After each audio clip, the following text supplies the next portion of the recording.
Retail investor ये सारा चीजों को इग्नोर कर देता है और ठीक इसका उल्टा बड़े बड़े एक्सपर्ट सबसे पहले यही सारी चीजों को देखता है, पढ़ता है, उसके बाद इन्वेस्टमेंट करता है। शेयर बाजार के बड़े बड़े एक्सपर्ट्स किसी भी कंपनी के शेयर को बाई करने से पहले 7 इंपॉर्टेंट चीजें चेक करते हैं। ये 7 इंपॉर्टेंट चीजें चेक करने के बाद ही शेयर बाजार के बड़े बड़े एक्सपर्ट्स ये डिसाइड करते हैं कि उनको उस शेयर को खरीदना है या फिर नहीं खरीदना है।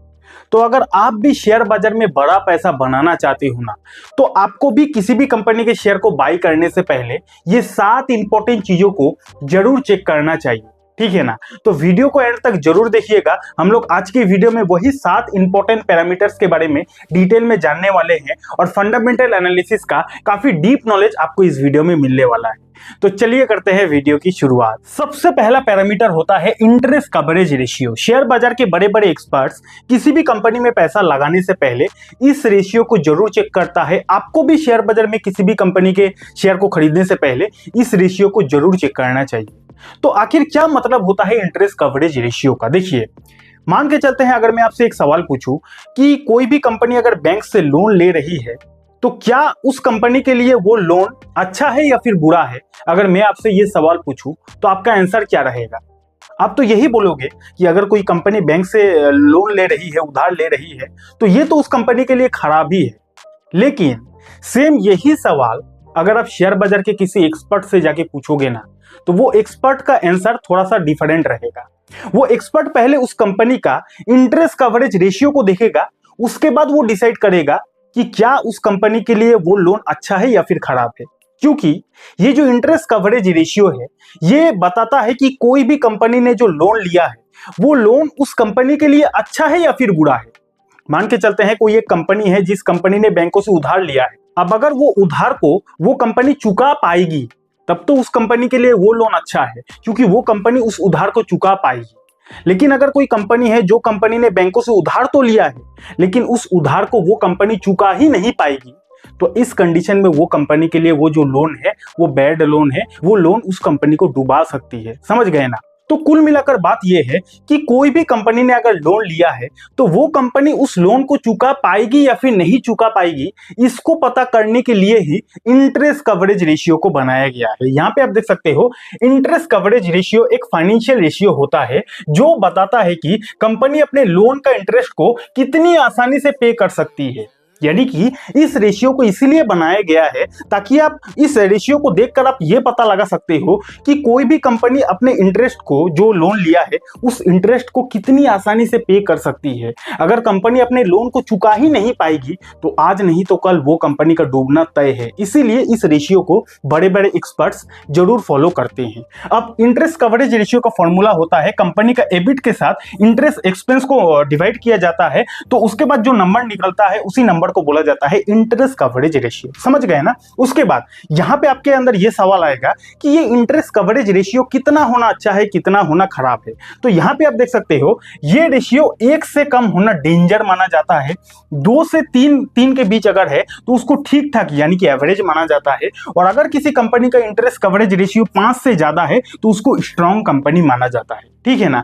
तो यहां पे आपको यह समझना पड़ेगा कि अगर किसी कंपनी का इंटरेस्ट कवरेज रेशियो 1 से कम है ना, तो आपको यह समझ जाना चाहिए कि वो फलाना कंपनी जितना भी बैंकों से लोन लिया है उस लोन को शायद उतना नहीं चुका पाएगी, जिसके वजह से ही उस कंपनी का इंटरेस्ट कवरेज रेशियो 1 से कम है। समझ गए ना? तो ये जो इंटरेस्ट कवरेज रेशियो है, 1 से कम होना डेंजर होता है, 2 से 3 एवरेज माना जाता है और 5 से ज्यादा को एक्सेलेंट माना जाता है। नेक्स्ट है डेब्टर डेज। शेयर बाजार में कोई भी कंपनी के शेयर को बाई करने से पहले आपको उस कंपनी का डेब्टर डेज को जरूर चेक करना चाहिए। अब ये डेब्टर डेज का मतलब क्या होता है? डेब्टर डेज को रिसीवेबल डेज भी बोला जाता है। ये बताता है कि कंपनी को अपने कस्टमर से पैसे कलेक्ट करने में एवरेज कितना दिन लेती है। यानी कि डेब्टर डेज को देखकर आप ये पता लगा सकते हो कि कोई भी कंपनी जो माल अपने कस्टमर्स को बेच रही है, तो वो माल बेचने के बाद कस्टमर से पैसे कलेक्ट करने में उस कंपनी को कितना वक्त लग रहा है, कितना दिन लग रहा है, इसको अगर आपको पता लगाना है तो आपको उस कंपनी का डेब्टर डेज को जरूर चेक करना चाहिए। समझ गए ना? तो कम डेब्टर डेज यानी कंपनी जल्दी पैसे को कलेक्ट कर लेती है और उस पैसे को री इन्वेस्ट भी कंपनी जल्दी से कर सकती है। यानी कि अगर किसी कंपनी का डेप्टर डेज काफी कम होता है, तो इसका मतलब ये समझ सकते हो कि उस कंपनी को अपने कस्टमर से पैसे कलेक्ट करने में ज्यादा वक्त, ज्यादा दिन नहीं लगता है। तो अगर कंपनी के हाथ में जल्दी जल्दी कस्टमर का पैसा आ जाएगा तो उस पैसों को कंपनी फिर से री इन्वेस्ट करके कंपनी अपने ग्रोथ में लगा सकती है। तो कम डेप्टर डेज होना काफी अच्छा माना जाता है। और ज्यादा डेप्टर डेज यानी कंपनी के पैसे अटक रहे हैं, कैश फ्लो में काफी ज्यादा प्रॉब्लम आ सकती है। यानी कि अगर किसी कंपनी का डेप्टर डेज आप काफी ज्यादा देखते हो तो इसका मतलब कंपनी का जो पैसा है वो मार्केट में अटक रहा है। डेप्टर डेज ज्यादा यानी कि कंपनी माल तो ठीक ठाक बेच रही है, सेल तो कंपनी का हो रहा है, लेकिन सेल होने के बाद कस्टमर से पैसा भी तो आना चाहिए ना, तो वो पैसा काफी दिनों के बाद आ रहा है। तो अगर किसी कंपनी का डेप्टर डेज ज्यादा है तो कंपनी का पैसा मार्केट में फंसा हुआ ज्यादा दिन तक रह रहा है, तो उस पैसे को कंपनी फिर से री इन्वेस्ट करने में कंपनी को देरी हो सकती है। तो ऐसे में कंपनी का ग्रोथ में काफी ज्यादा प्रॉब्लम आ सकती है। ठीक है ना, खाली ऊपर ऊपर की चीजें देखने से नहीं होता है कि कंपनी ने इतना सेल्स किया, इतना सेल्स का ग्रोथ आया। खाली सेल्स का ग्रोथ होने से थोड़ी होता है, कंपनी के हाथ में पैसा भी तो आना चाहिए।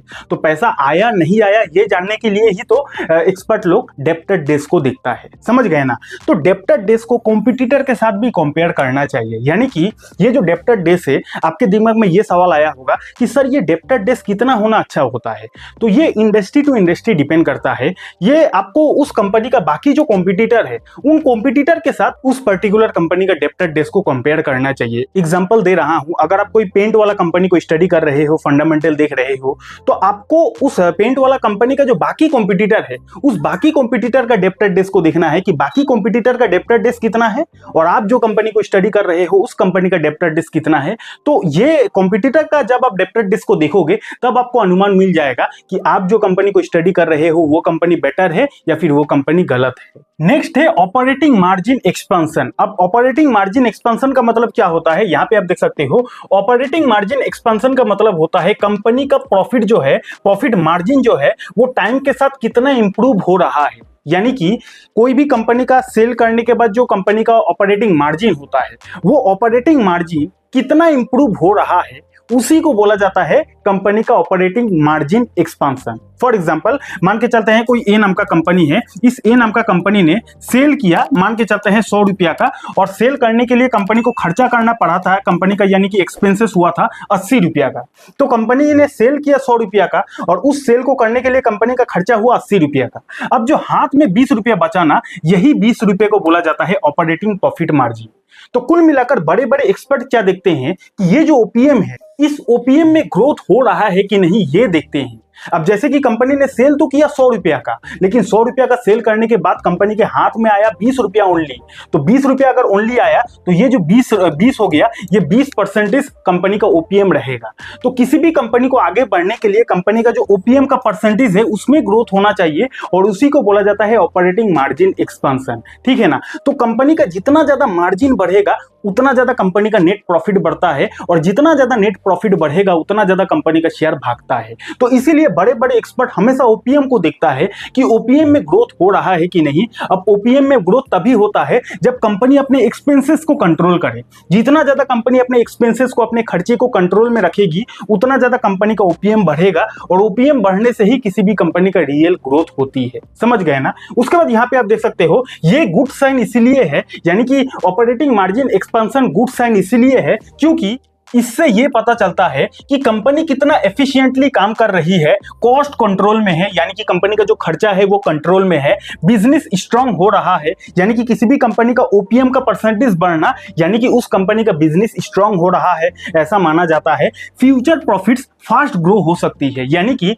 कंपनी का आने वाला जो क्वार्टरली रिजल्ट है उसमें जो नेट प्रॉफिट है वो काफी ज्यादा फास्ट ग्रो हो सकती है अगर किसी कंपनी का ओपीएम का परसेंटेज दिन पर दिन बढ़ते जा रहा है। तो बड़े बड़े एक्सपर्ट्स इस चीज को भी देखते हैं। आपको भी किसी भी कंपनी के शेयर को बाई करने से पहले उस कंपनी का ऑपरेटिंग मार्जिन एक्सपेंशन को जरूर चेक करना चाहिए। नेक्स्ट है cash conversion cycle. Cash conversion cycle का मतलब ये होता है, इससे ये पता चलता है कि कंपनी को अपना पैसा बिजनेस में लगाने के बाद वापस कैश बनने में कितना टाइम लग रहा है। यानी कि कोई भी कंपनी बिजनेस करने के लिए जो अपना पैसा इन्वेस्ट करती है, अब इन्वेस्ट करने के बाद कंपनी का सेल वगैरह प्रॉफिट वगैरह होने के बाद वापस से कंपनी के हाथ में पैसा आने तक कितना टोटल टाइम लग रहा है, कितना वक्त लग रहा है, इसको अगर आपको पता लगाना है तो आपको उस कंपनी का कैश कन्वर्जन साइकिल को जरूर चेक करना चाहिए। इसको और थोड़ा डिटेल में जानने की कोशिश करते हैं। यानी कंपनी का जो इन्वेंटरी है, बाई करने से लेकर प्रोडक्ट बेचने से लेकर कस्टमर से पैसा आने तक टोटल कितना टाइम लग रहा है। फॉर एग्जाम्पल, कोई ए नाम का कंपनी है, ये ए नाम का कंपनी साबुन बनाती है, साबुन मार्केट में बेचती है। अब अगर कोई कंपनी साबुन बेचती है तो उस साबुन को बनाने के लिए कंपनी को रॉ मटेरियल खरीदना पड़ता है। अब साबुन बनाने के लिए जो रॉ मटेरियल है वो तो खरीदना पड़ेगा ना कंपनी को। तो उस रॉ मटेरियल को खरीदने से लेकर कंपनी को साबुन बनाने से लेकर कंपनी को कस्टमर को बेचने से लेकर, यानी कि वो साबुन सेल्स करने से लेकर टोटल कितना वक्त लग रहा है। रॉ मटेरियल को खरीदने से लेकर, उस रॉ मटेरियल से साबुन बनाने से लेकर, उस साबुन को बनाने के बाद उस साबुन को कस्टमर को सेल करने से लेकर टोटल कितना टाइम लग रहा है, उसी टाइम को बोला जाता है कैश कन्वर्जन साइकिल। समझ गए ना? तो स्टार्टिंग से लेकर एंड तक, बिजनेस का स्टार्टिंग से लेकर एंड तक पूरा साइकिल होने में कितना टाइम लगता है, उसी टाइम को बोला जाता है कैश कन्वर्जन साइकिल। यहां तक समझ गए होंगे। ये डेज जितना कम उतना अच्छा माना जाता है और इसको कॉम्पिटिटर के साथ भी कंपेयर करना चाहिए। यानी कि कैश कन्वर्जन साइकिल जितना कम हो उतना अच्छा है। मान के चलते हैं कोई एक कंपनी का अगर कैश कन्वर्जन साइकिल 30 डेज का है, तो आपको यह समझ जाना चाहिए कि कंपनी 30 दिनों के अंदर अंदर अपना माल रॉ मटेरियल खरीदती है, अपना प्रोडक्ट को बनाती है, अपना प्रोडक्ट को बेचती है और पैसा कस्टमर से ले भी लेती है, और ये पूरा कारनामा कंपनी ओनली 30 दिन में करती है। तो इसको बोला जाएगा उस फलाने कंपनी का कैश कन्वर्जन साइकिल। अब इसी जगह कोई एक कंपनी का अगर आप देखते हो कैश कन्वर्जन साइकिल डेज जो है वो 100 डेज का है, तो 100 डेज का मतलब आपको यह समझ जाना चाहिए कि वो फलाना कंपनी को 100 दिन लगता है रॉ मटेरियल खरीदने से लेकर, प्रोडक्ट बनाने से लेकर, प्रोडक्ट बेचने से लेकर कंपनी के हाथ में पैसा आने तक, उस कंपनी को 100 दिन लग जाता है। यानी कि 100 दिन तक कंपनी का पैसा मार्केट में फंसा हुआ रहता है। तो कहीं ना कहीं यहां पे उस कंपनी के लिए बैड इंडिकेशन है। इसीलिए कैश कन्वर्जन साइकिल बड़े बड़े एक्सपर्ट जरूर फॉलो करता है किसी भी कंपनी का, और आपको इस रेशियो को कॉम्पिटिटर के साथ हमेशा तुलना करके देखना चाहिए। नेक्स्ट है कॉनकोल्स। अब कॉनकोल्स का मतलब क्या होता है? कॉनकोल्स का फुल फॉर्म होता है कॉन्फ्रेंस कॉल। ये कंपनी का मैनेजमेंट और इन्वेस्टर्स प्लस एनालिस्ट के बीच मीटिंग होती है, जहां पर कंपनी अपने बिजनेस के बारे में काफी सारा अपडेट देती है। यानी कि ये जो कॉनकोल्स है, कॉनकोल्स का फुल फॉर्म होता है कॉन्फ्रेंस कॉल। अब ये कॉन्फ्रेंस कॉल में कंपनी का जो प्रोमोटर है, कंपनी का जो बड़े बड़े इन्वेस्टर्स है, कंपनी का जो एनालिस्ट है, इन लोगों के बीच एक मीटिंग होती है, और उस मीटिंग में कंपनी का काफी अंदर अंदर की चीजें आपको पता चल सकती है। अगर आप किसी भी कंपनी का कॉन्कोल्स को पढ़ोगे तो अंदर अंदर की चीजें मतलब क्या क्या, जैसे कि कंपनी का सेल्स के बारे में, प्रॉफिट का डिस्कशन होता है, फ्यूचर का प्लान डिस्कशन होता है कि कंपनी फ्यूचर में क्या क्या करेगी, कौन से सेगमेंट पे कदम रखेगी। सारा फ्यूचर का प्लान आपको उस कंपनी का कॉन्कोल्स में देखने को मिल जाएगा। कंपनी का रिस्क के बारे में एंड चैलेंजेस के बारे में, यानी कि कंपनी के अंदर फिलहाल कौन सा रिस्क चल रहा है, कौन से चैलेंजेस को कंपनी को फेस करना पड़ रहा है, ये सारा डिटेल आपको मिलेगा कहाँ? ये सारा डिटेल मिलेगा आपको उस कंपनी का कॉन्कोल्स पढ़ने से पूरा डिटेल मिल जाएगा, और एक्सपांशन प्लान के भी बारे में आपको पता चल जाएगा। यानी कि कंपनी फ्यूचर में अपना बिजनेस को एक्सपांशन करेगी या फिर नहीं करेगी, अगर करेगी तो कौन से शहर में करेगी, पूरा अपडेट आपको मिल जाएगा कॉन्कोल्स में। तो रिटेल इन्वेस्टर ये सारा चीजों को इग्नोर कर देता है, और ठीक इसका उल्टा बड़े बड़े एक्सपर्ट सबसे पहले यही सारी चीजों को देखता है, पढ़ता है, उसके बाद इन्वेस्टमेंट करता है। नेक्स्ट है प्रोमोटर प्लेज। प्रोमोटर प्लेज का मतलब यह होता है कि कंपनी के प्रोमोटर्स अपने शेयर को गिरवी यानी कि प्लेज रखकर लोन लेना। यानी कि प्रोमोटर प्लेज का मतलब यह होता है कि उस फलाने कंपनी का जो प्रोमोटर है, जो मालिक है, वो मालिक के पास भी तो शेयर होता है, तो उस शेयर को कई बार कंपनी का जो मालिक है बैंकों में गिरवी रखकर उस शेयर्स के बदले बैंकों से पैसा उठाती है, उसी को बोला जाता है प्रोमोटर प्लेज। और ये प्रोमोटर प्लेज काफी ज्यादा रिस्की साइन होता है, स्पेशली मिड कैप और स्मॉल कैप में तो काफी ज्यादा ही रिस्की साइन होता है। तो आपको किसी भी कंपनी के शेयर को बाई करने से पहले प्रोमोटर प्लेज को जरूर चेक करना चाहिए। अब अगर देखा जाए तो प्रोमोटर प्लेज ना होना काफी अच्छा माना जाता है। यानी कि अगर किसी कंपनी का प्रोमोटर ने अपने शेयर्स को प्लेज नहीं रखा है तो वो काफी अच्छा माना जाता है, और अगर किसी कंपनी के प्रोमोटर ने प्लेज रखा भी है तो उसका भी एक लिमिटेशन है। क्या लिमिटेशन है? अगर प्रोमोटर ने प्लेज रखा भी है तो मैक्सिमम 20 से 30% होना चाहिए, अगर इससे ज्यादा है तो काफी ज्यादा रिस्की साइन है। यानी कि अगर मान के चलते हैं किसी भी कंपनी का जो प्रोमोटर है, उस प्रोमोटर ने अपने सारे हिस्से का मोटा मोटी 20 से 30% प्लेज करके बैंकों से उधार लिया है, तो वहां तक माना जा सकता है कि चलो ठीक है, 20 से 30% मैक्सिमम वहां तक एक्सेप्टेबल है। लेकिन 30% से ज्यादा अगर प्रोमोटर ने अपने शेयर्स को गिरवी रख दिया है तो ये काफी ज्यादा नेगेटिव साइन है। ऐसा भी हो सकता है कि वो जो कंपनी का प्रोमोटर है वो बैंकों को उधार ना ही चुका पाए, तो ऐसे में कंपनी भी डूबेगा, कंपनी का प्रोमोटर भी डूबेगा और शेयर होल्डर भी डूबेगा। ठीक है ना? तो कंपनी का प्रोमोटर प्लेज को आपको जरूर चेक करना चाहिए। नेक्स्ट है कंटिंजेंट लायबिलिटी। इस चीज को भी काफी सारे लोग इग्नोर कर देता है, लेकिन आपको नहीं करना है। अगर आप शेयर बाजार में पैसा डुबाना नहीं चाहते हो तो इस चीज को आपको जरूर चेक करना चाहिए। कंटिंजेंट लायबिलिटी का मतलब होता है ऐसी पॉसिबल लायबिलिटी, यानी कि जिम्मेदारी जो फ्यूचर में हो भी सकती है और नहीं भी हो सकती है। इसका आउटकम किसी इवेंट या फिर कोर्ट डिसीजन पर डिपेंड करता है। यानी कि ये जो कंटिंजेंट लायबिलिटी है, ये एक ऐसा कंपनी का देनदारी होता है, एक ऐसा लायबिलिटी होता है जो देनदारी कंपनी को चुकानी भी पड़ सकती है फ्यूचर में, या फिर नहीं भी चुकानी पड़ सकती है। मान के चलते हैं कोई ए नाम का कंपनी है, अब ये ए नाम के कंपनी के ऊपर कोई बी नाम का कंपनी ने 1 करोड़ का पेनल्टी यानी कि फाइन लगा दिया है। ये ए नाम के कंपनी के ऊपर बी नाम का कंपनी ने 1 करोड़ का फाइन लगा दिया है। अब ऐसे में ये ए नाम का कंपनी ने क्या किया, ये ए नाम का कंपनी ने भी भैया बी नाम के कंपनी के ऊपर केस ठोक दिया। अब इन दोनों का जो केस है वो कोर्ट में चला गया। अब ऐसे में अगर कोर्ट जो है इस कंपनी के फेवर में डिसीजन लेता है, यानी कि ए नाम के कंपनी को अगर कोर्ट जीता देता है, तो ये जो 1 करोड़ का पेनल्टी है, फाइन है, ये जो बी नाम का कंपनी ने 1 करोड़ का फाइन लगाया था ना, ये फाइन इस कंपनी को नहीं देना पड़ेगा।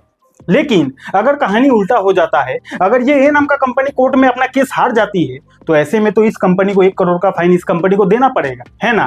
तो ये जो 1 करोड़ रुपया बचा, ये 1 करोड़ कंपनी को देना भी पड़ सकता है, नहीं भी देना पड़ सकता है। ये 1 करोड़ रुपया कंपनी का एक इवेंट पर टिक गया है, कोर्ट का डिसीजन पर टिक गया है। अगर कोर्ट का डिसीजन इस कंपनी के फेवर में आता है तो 1 करोड़ कंपनी को नहीं देना पड़ेगा। लेकिन अगर कोर्ट का डिसीजन इस कंपनी के फेवर में आता है तो 1 करोड़ इस कंपनी को देना पड़ सकता है। तो ये जो 1 करोड़ रुपया है, ये 1 करोड़ इस ए नाम का कंपनी के लिए कंटिंजेंट लायबिलिटी बन जाएगा। कंपनी को देना भी पड़ सकता है, नहीं भी देना पड़ सकता है, लेकिन एक झूलता हुआ तरवाल कंपनी के ऊपर हमेशा रहता है।